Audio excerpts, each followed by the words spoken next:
дагы бир мыкты жакшы бир министрлердин дагы бирин айтпасак болбойт туугандар. Себеп дегенде мынау 30 жылдан бери дей берип 30 жыл модадан калды, 33 жыл деп коелучу. 33 жылдан бери көптөгөн тармактар өнүктү, көптөгөн тармактар өзгөрдү, бирок бир эле ушул тармакты өзгөртө албай койду да. Бул кайсы тармак деп ойлойсуздар? Менин жеке оюмча бул энергетика тармагы. То есть энергетика министри. Ибраев мырза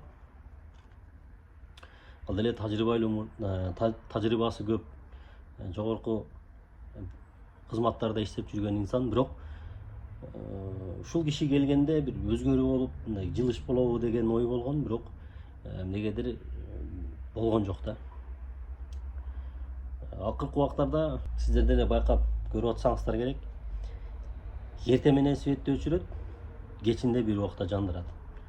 Мындай нерсе ар дайым ушул август айынан баштап ушул жайга чейин уланат да. Кышында дегеле айтпай эле коеюн, кышында.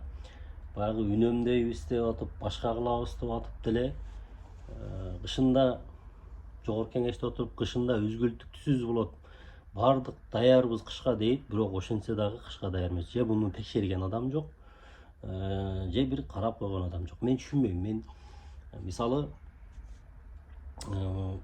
же балким бюджеттен нормально акча бөлүнбөй атабы бул тармакка. Мындай ремонт 30 жылдан бери ремонтто жүрөбүз да. Ушул баягы Союздун убагында трансформаторлор дагы деле бар окшойт дейм да. Айрыкча Ош шаарындачы.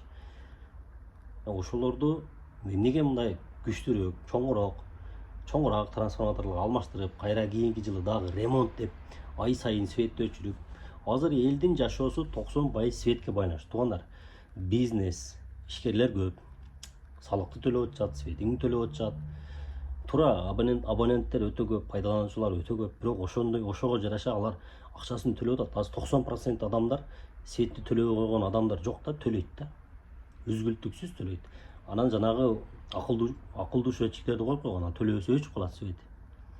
Ошондуктан жок дегенде ошол светти үзгүлтүксүз берүүгө аракет кылыш керек да, президенттин алдына кириш керек да. Бизде мондай көйгөй болуп атат, шаарларда мындай болуп атат, элдер жалыба калып атат, иштер аркага кетип атат.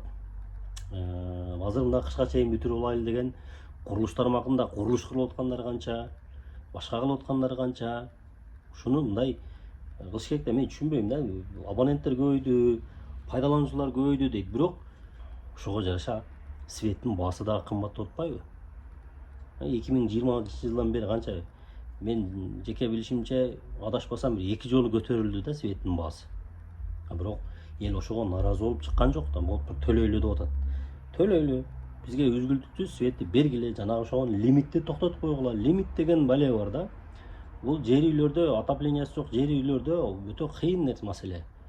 Апасы менен баласы 2 үйдө туруп, 2 печке жага албайт. Бир печке жайган болсо свет өчүп калат, таштай берет. Ошого лимитти жоготойлу деп мындай алдыга карап умтулайын деген бир нерсе жокпу дейм да. Бир ошол энергетика тармагына бөлүнүп аткан акчалар, пайдаланып аткан акчалар туура эле кетип атабы? Эмнеге бир эле ремонт болгон трансформаторду жылда эле ремонт кыла бересиздер? Лимит дегенди жоёйлу деген мындай президенттин алдына, ошол башчылардын алдына барып сунуштарды берип, монча акча берсеңиздер, моундай болот экен. Биз элге үзгүлтүксүз лимити жок свет бергенге мындай кылат экенбиз, мына жактан алат экенбиз. Түшүнбөй атам да мен ошону. Ошого 32 жылда алдыга жылбаган министрликтердин эң немеси ушул энергетика тармагы бири. Экинчиси айыл чарба.